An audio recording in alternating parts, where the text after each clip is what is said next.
Hi everyone, welcome to Dhani kitchen. ఈరోజు వీడియోలో జిలేబీ చేపల పులుసు రుచిగా ఎలా ప్రిపేర్ చేసుకోవాలో చూపిస్తాను.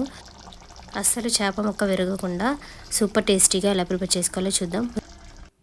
చేప ముక్కల్ని వేడి నీళ్ళలో ఉప్పు వేసి బాగా నీట్గా క్లీన్ చేసేసుకొని ఇందులోకి ఉప్పు, కారం, పసుపు వేసి ఈ చేప ముక్కలకి అంతా కూడా బాగా పట్టించుకోవాలి. ఇలా నేను చూపిస్తున్నట్లు బాగా మిక్స్ చేసుకొని పక్కన పెట్టుకోండి. 100 గ్రాముల చింతపండుని తీసుకొని ఇందులోకి వేడి నీళ్ళు పోసుకొని పక్కన పెట్టేసుకోండి.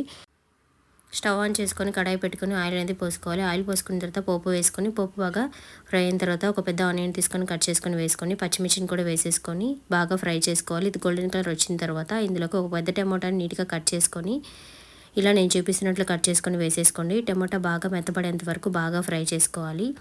ఆనియన్, పచ్చిమిర్చి, టమాటాని బాగా ఫ్రై చేసుకొని ఇలా గుజ్జులో వచ్చిన తర్వాత ఇందులోకి అల్లం వెల్లుల్లి పేస్ట్ కూడా వేసుకొని పచ్చివాసన పోయేంత వరకు బాగా ఫ్రై చేసుకోండి. ఇలా బాగా ఫ్రై చేసుకున్న తర్వాత కొద్దిగా పసుపు, 1 స్పూన్ కారం, కొద్దిగా కల్లుప్పు వేసుకొని కరివేపాకు రెమ్మలు కూడా నీట్గా క్లీన్ చేసుకొని వేసేసుకొని బాగా ఫ్రై చేసుకోండి.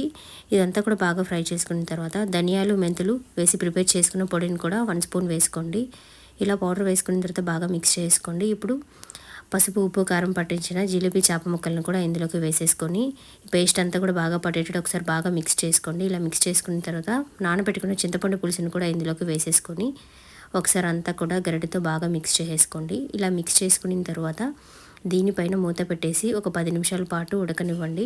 ఇలా మిక్స్ చేసుకున్నారు కదా, ఇప్పుడు ఇలా మిక్స్ చేసుకున్న తర్వాత మామిడి ముక్కలను కూడా వేసేసుకొని దీనిపైన మూత పెట్టేసుకొని ఒక 10 నిమిషాలు ఉడకనివ్వండి. 10 నిమిషాల తర్వాత మూత తీసి ఇంకొకసారి మూవ్ చేసుకోవాలి. ఇప్పుడు మూత పెట్టేశారు కదా, 10 నిమిషాల తర్వాత మూత తీసి ఇలా నేను చూపిస్తున్నట్లు గరిటె పెట్టకుండా ఇలా క్లాత్తో పట్టుకొని ఇలా మూవ్ చేశారంటే చేప ముక్క అనేది బ్రేక్ అవ్వకుండా పులుసు అంతా కూడా బాగా మిక్స్ అయ్యి బాగా కుక్ అయిపోతుంది. ఇప్పుడు మీడియం ఫ్లేమ్లో మళ్ళీ దీనిపైన పెట్టేసి మూత పెట్టేయండి. ఒక 5 మినిట్స్ తర్వాత మూత తీసి చూసారంటే చేపల పులుసు అనేది బాగా కుక్ అయిపోతుంది. ఇంకొక 5 మినిట్స్ అలా వదిలేయండి. చేపల పులుసు అయితే రెడీ అయిపోతుంది. ఈ వీడియో మీకు ఎలా అనిపించిందో కమెంట్ చేయండి ఫ్రెండ్స్. ఇలా నేను చూపిస్తున్నట్లు ట్రై చేశారంటే చేప ముక్క బాగా కుక్ అయిపోయి చేప ముక్క అనేది ఎక్కడ కూడా బ్రేక్ అవ్వకుండా వేడి వేడి రైస్లోకి వేసుకొని తిన్నారంటే చాలా టేస్టీగా ఉంటుంది ఫ్రెండ్స్. మీరు కూడా ట్రై చేయండి. చూడండి చేప ముక్క అనేది ఎంత బాగా కుక్ అయిపోయిందో. ఇలా అంతా కూడా బాగా కుక్ అయిపోయిన తర్వాత స్టవ్ ఆఫ్ చేసుకోండి.